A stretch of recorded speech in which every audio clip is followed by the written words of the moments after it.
चला भाई क्या तू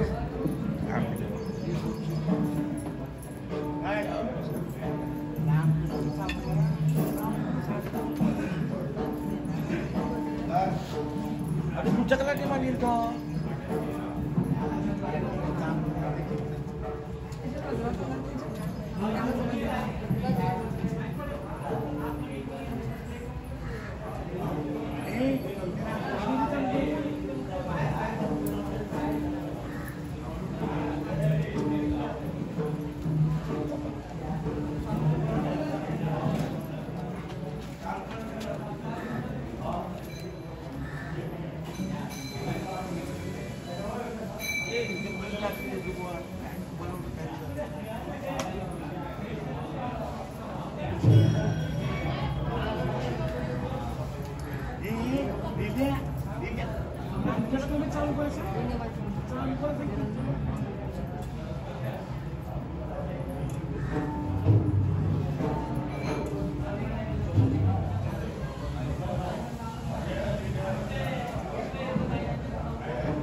त्यांच्या कृपादाने कथेचा विस्तार बाबाजी सद्गुरु दास तुका.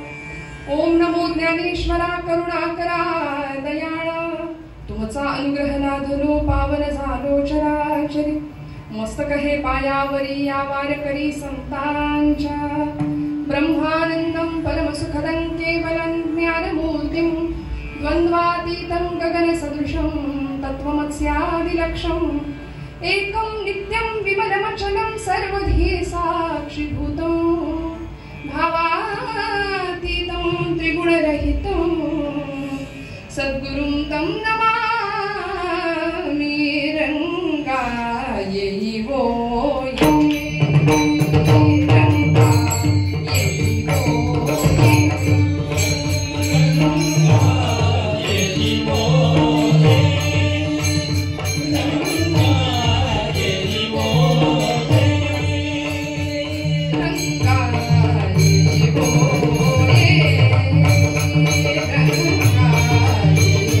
Oh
आपल्या सगळ्यांच्या कृपाशीर्वादाने अगदी कमी अंतरात येणं झालं.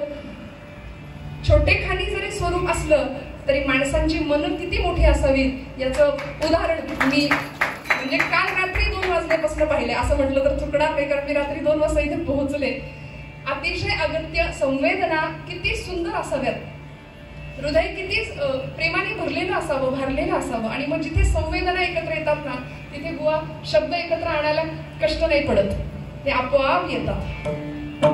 त्यामुळे अशी शब्दांची जुळवाजुळव करायला मला अजिबात कष्ट नाही, कारण आपुलिया बळे नाही मी बोलत असं का भगवंत कृपा त्याची साळुंकी मंजुळ बोलत असे वाणी बोलविता धनी वेगळाची.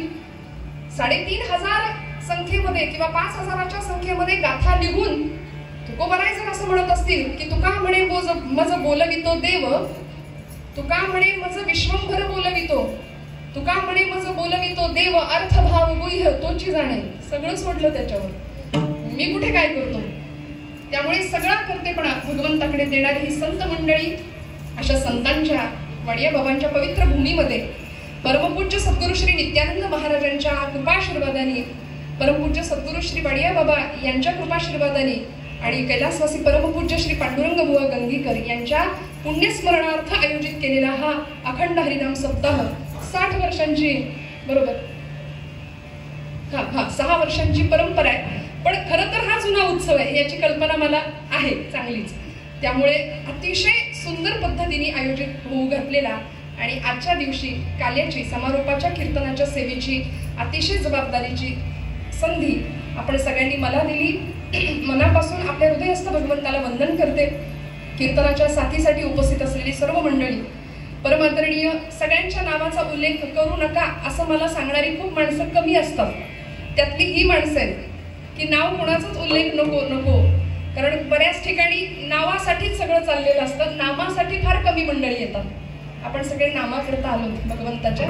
परमादरणीय मी ज्यांचं नाव घेणं क्रमप्राप्त आहे असे आमचे हरिभक्ती परायण यदुबुवा, मनापासून त्यांना विशेष धन्यवाद देते. आणि आपले सर्व त्यांचे सहकारी, या मंडळाचे सर्व कार्यकर्ते सगळ्यांच्या चरणी कृतज्ञतापूर्वक वंदन करते. पासलकर महाराज सुद्धा तिकडे होतेच, पण तरी सुद्धा आज इथे उपस्थित झाले. मनापासून त्यांनाही नमस्कार. परमादरणीय महाराजांना, बुवांना नमस्कार. इकडे अगदी 10 वर्षापूर्वी नारदीय कीर्तन मी गेले 25 वर्षापासून करते, 11व्या वर्षापासून. पण वारकरी कीर्तन एक 10 वर्षापासून मला आग्रह झाला आपल्या वारकरी संप्रदायातल्या काही नामांकित मंडळींचा, म्हणून या आपल्या सगळ्यांच्या सेवेसाठी रुजू झाले. पण अगदी सुरुवातीचा वारकरी कीर्तनाचा काळ आणि अगदी मला वाटतं महाराजची 8वं-10वं कीर्तन असेल फक्त, आणि आपण तिथे मला साथ केली होती. मनापासून परमादरणीय सदानंद महाराज गायकवाड यांना विनम्रतापूर्वक वंदन करते. आणि मला विशेष आत्मीयता असते माहेरच्या माणसाचं जास्त असतं ना, तसे ते सातारचे आहेत. आमच्या माझं माहेर साताराचं आहे. त्यामुळे तसं आमचं हे सुद्धा म्हणजे आमचे पखवाजला असलेले आमचे विनयदादा भंडारी ते सुद्धा आमच्या माहेरचेच आहेत. त्यामुळे माहेरचं माणूस असलं की माहेरचं काही आवडतं. त्यामुळे आज मी खूप भाग्यवान आहे बुवा, मला आज माझी माणसं आहेत सोबत असं वाटतंय. आणि आपणही आपलीच माणसं आहात. त्यामुळे मनापासून सगळ्यांच्या चरणी कृतज्ञतापूर्वक वंदन करते. अतिशय सुंदर अशा स्वरब्रह्माच्या साथीसाठी महाराज उपस्थित आहेत. हरिभक्ती परायण गजानन महाराज साळुंखे महाराष्ट्र भूषण पुरस्काराने सन्मानित असलेले भाग्य लागतं अशी. वा वा, क्या बात आहे महाराज, आम्हाला सांभाळून घ्या बस. फक्त आज काय झालं अहिर भैरव 2 वेळा झाला. तो अहिर भैरव भटियारकडे कधी गेला कळलं नाही. विठ्ठल विठ्ठल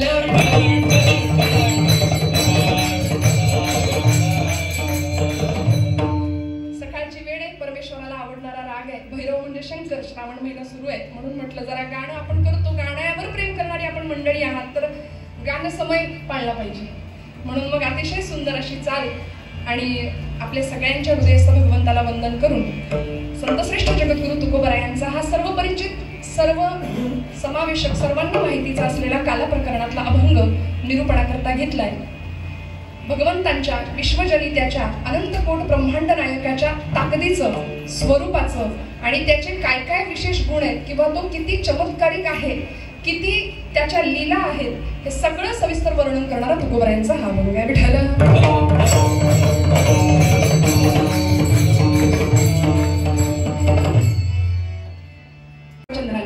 सगळा भारत या 2 विभूतिमत्वांनी, या 2 अवतारांनी व्यापून टाकला. हे 2 दोन आमच्या भारतीय संस्कृतीचे मानदंड आहेत, ही दोन चरित्र. त्यामुळे आम्ही या चरित्रांचा ध्यास घेतल्याशिवाय, अभ्यास केल्याशिवाय आमचं जीवन पूर्णत्वाला नेऊ शकत नाही, जाऊच शकत नाही.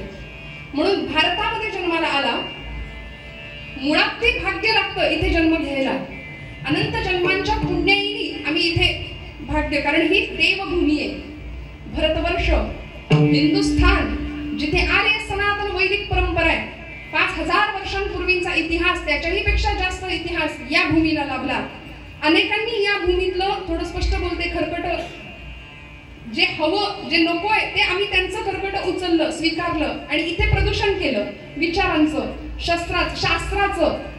लोक आले, लुटण्याच्या हिशोबाने आले आणि इथलं सगळं लुटून न्यायला लागले. का? कारण इथं प्रचंड सगळंच होतं, शस्त्र होतं, शास्त्र होतं, विचार संपन्नता होती, अध्यात्म. मी तर म्हणते अध्यात्म हे भारत भूमीचं काळीज आहे. विठ्ठल विठ्ठल.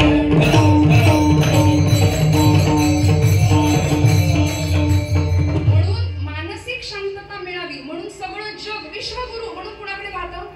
भारताकडे पाहतं. आणि आम्ही भारतीय दुसरीकडे पाहतोय. आपली श्रीमंती आपण कोणी लक्षात घ्यायला तयार नाही.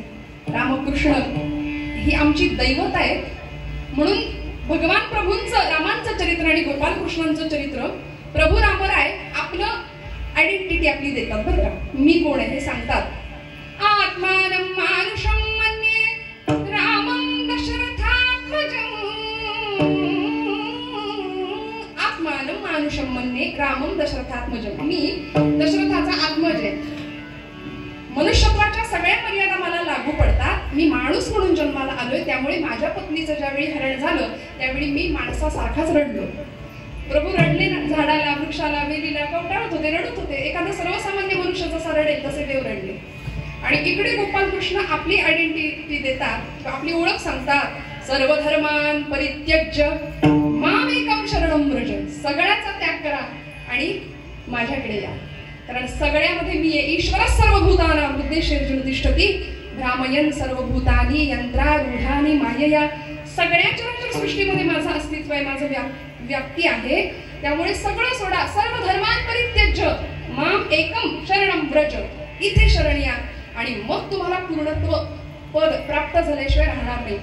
म्हणून त्या भगवंतांचं चरित्र आजच्या दिवशी, समारोपाच्या दिवशी गायचं. जीवनाचा समारोप, आमच्याही जीवनाचा समारोप गोड व्हावा, पूर्ण व्हावा, पूर्ण पदाला आम्ही पोहोचावं, याकरता कृष्णचरित्राचं गायन भगवंतांनी काला दुपारच्या वेळी केला हे आपल्या सगळ्यांना माहिती आहे. अनेक सवंगडी जमवले. सामाजिक ऐक्याचं, एकात्मतेचं प्रतीक म्हणजे भगवंतांचा काला आहे. इथं कुठल्याही जातीमध्ये कुणीही जन्माला आला तरी तो माझा आहे. आज आपण पाहिलं, भारतीय राज्यघटना आम्हाला सांगते या देशाचे सर्व नागरिक. दुर्दैवाने हिंदू धर्माची हीच अवस्था झाली आहे की आम्ही जातीपातीत विभागलो गेलो. बरोबर ना? हा अमुक जातीत, तो तमुक जातीत जन्माला आला. म्हणून मी नेहमी एक उदाहरण देते. भगवं दिसायला भगवं असतं, ऑरेंज संत्री दिसायला भगवं दिसतं, पण ते फोडल्यानंतर जशा त्याच्या फोडी वेगळ्या होतात तसं आमचं दिसायला भगवा रंग दिसतोय, ताकद आहे, जणू काही जगाला दाखवतो, पण फोडल्यानंतर आत थोडंसं पाहिल्यानंतर सगळ्या जाती वेगळ्या आहेत, सगळ्या फोडी वेगळ्या आहेत. मग ते टरबुजासारखं जे आम्हाला दिसतं त्यांचा रंग हिरवागार. 2047 साल एमच आहे त्यांचं, ग्वाजाए हिंद, सगळं हिरवं करून टाकायची तयारी आहे आणि आम्ही एकत्र यायला तयार नाही. केवढी मोठी शोकांतिका आहे. मला असं वाटतं धर्म समजावून सांगायला पुन्हा एकदा कृष्णचरित्राचं गायन सगळ्या तरुणांनी पुन्हा एकदा केलं पाहिजे, तर आम्हाला धर्माचं तत्वज्ञान कळेल. कारण आज धर्म धोक्यात आहे, धर्माला ग्लानी आली अशी परिस्थिती आहे. हिरवं दिसायला दिसतं, फोडल्यानंतर सगळं एकसंध आहे, एकसंध आहे. का कृष्णचरित्र गायचं? कृष्ण कळाला असा कुणी दावा नाही करू शकत, नाहीच कळत भगवंत, पण तरी सुद्धा त्याच्या लीलांचं, त्याच्या चरित्राचं गायन करण्यामध्ये जो परमानंदाची अनुभूती आहे ती वाडिया बाबांसारख्या संत महात्म्यांनी घेतली. ती तुम्हाला मला काही अंशिका प्राप्त होईना याकरता हे काल्याचं कीर्तन, जो काला संतांनी सुद्धा केला चंद्रभागेच्या वाळवंटात. एक टाळी झाली चंद्रभागे वाळवंटी,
कंबर सुटेपर्यंत नाचत होता. हा सामाजिक ऐक्याचा काला संतांनी वाळवंटामध्ये चंद्रभागेच्या केलेला.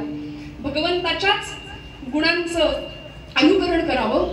खरं तर गोपालकृष्ण आणि प्रभू रामचंद्र ही दोन चरित्र अशी आहेत की परमात्मा प्रभू रामचंद्र मर्यादा पुरुषोत्तम आहेत, मर्यादेतच जीवन जगले.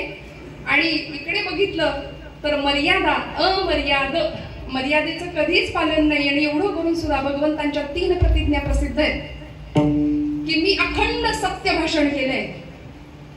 म्हणून ज्यावेळी उत्तरेवर ब्रह्मास्त्र सोडलं अश्वत्थामेनी, त्यावेळी परीक्षितीचं रक्षण करण्याकरता भगवंत प्रतिज्ञा करतात, जर मी अखंड सत्य बोललो असेल, जर मी धर्माचं पालन केलं असेल, आणि तिसरी प्रतिज्ञा होती जर मी अखंड ब्रह्मचर्य व्रताचं पालन केलं असेल तर उत्तरेच्या गर्भाचं रक्षण होईल. आणि परीक्षितीचं रक्षण झालं. मला भगवंतांच्या या चरित्राकडे पाहताना म्हणून तर देव असं सांगतात की माझं अनुकरण करू नका, मी दिसतो तसा नाहीये, माझं अनुकरण करू नका. Don't follow me, only love me म्हणाले विठ्ठल.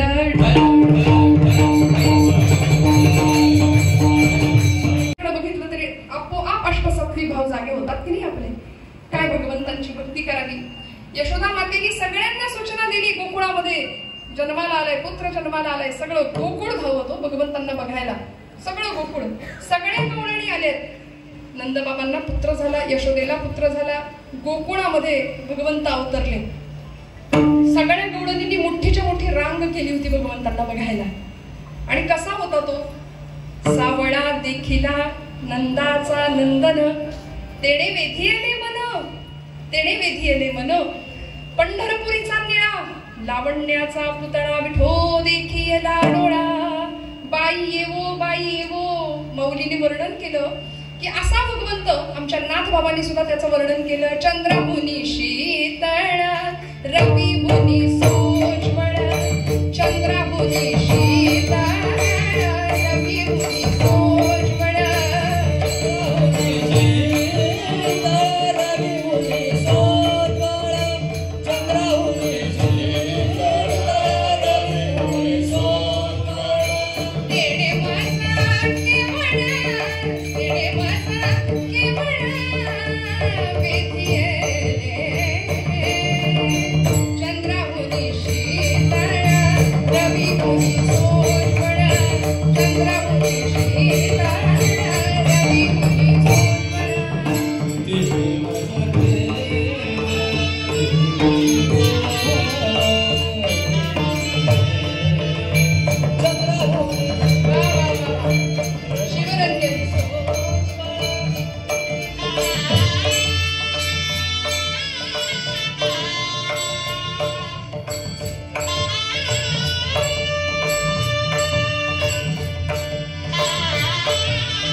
बाकी कुठले राग नाही आले तरी हा राग सगळ्यांना जमतो. कारण हा राग चित्रपट सृष्टीमध्ये जास्त वापरला गेलाय. शिवरंजनी त्यामध्ये बरीच आता आठवू नका बरं का कुठली गाणी आहे, भरपूर आहेत, घरी गेल्यावर आठवा. विठ्ठल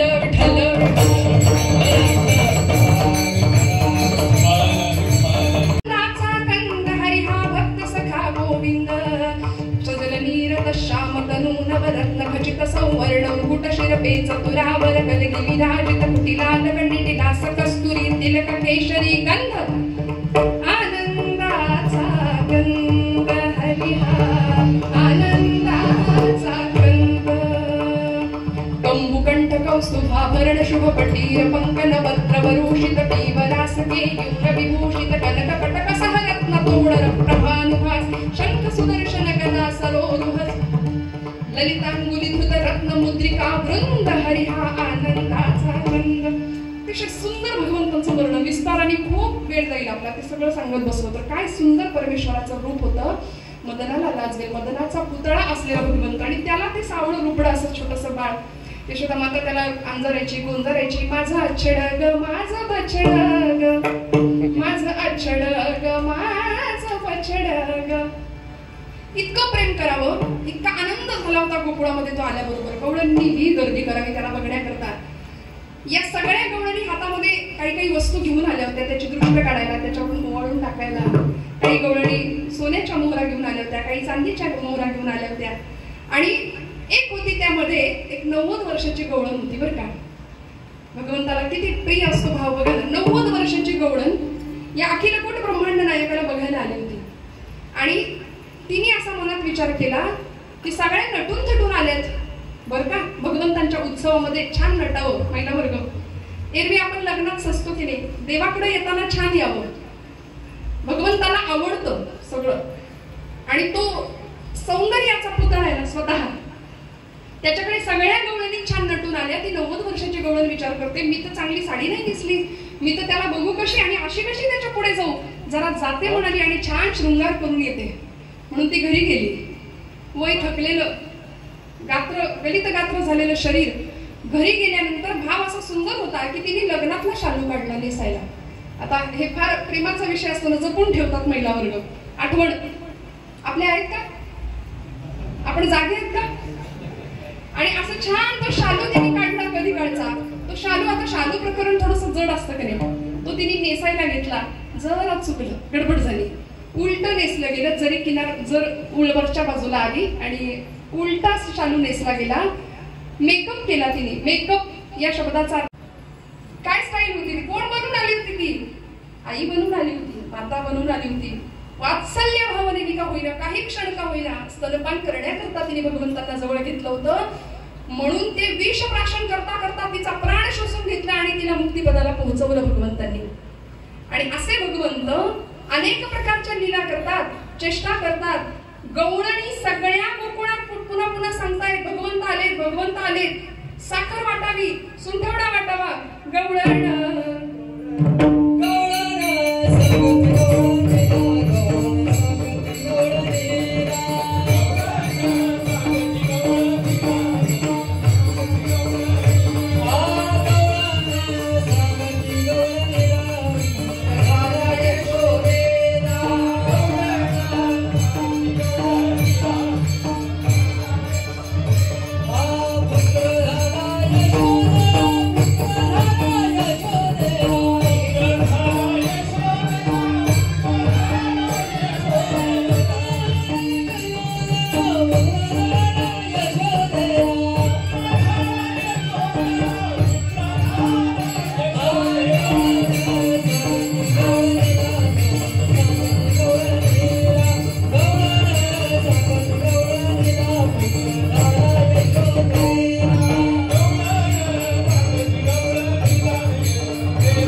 नवल केवडे केवडे नकळे कान्होबाचे गोडे.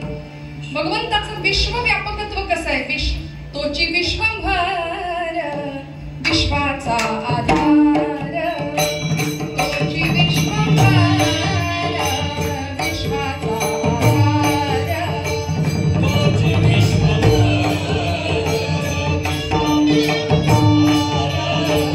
तोची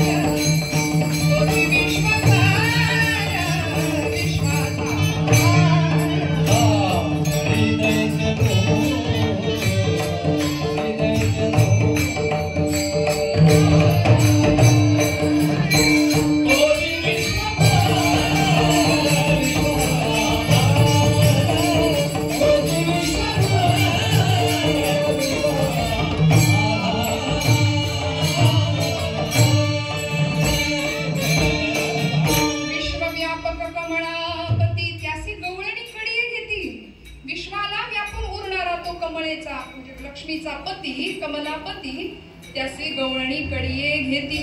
आणि त्यांच्यासाठी त्यांच्या प्रेमासाठी हा काय करायचा?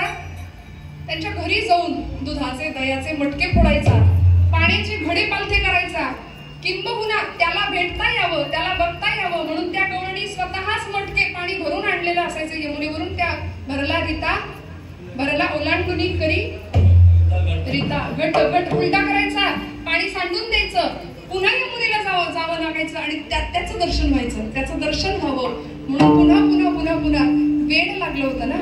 आणि अशा गवळणींच्यासाठी तो भगवंत आला, चेष्टा केल्या, लीला केल्या.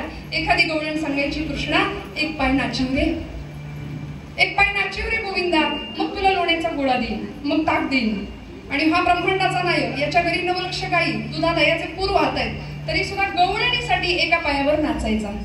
आणि त्यांनी वाजवलेल्या मुरलीनी काय व्हायचं, हरीच्या मुरलीवर जीव जडे, कसली जीवाला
सगळ्यांना भगवंतांनी शिदोऱ्या आणायला लावल्या होत्या.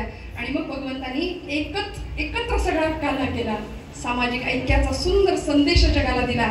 तुझ्या घरचं जे काही आणलं असेल ते दे, तुझ्या घरचं जे असेल ते दे, एकत्र केलं आणि समतेचा, ऐक्यभावाचा, सद्भावनेचा संदेश, एकमेकांप्रतीचं असलेलं स्नेह प्रेम वाढावं म्हणून तर तो काला.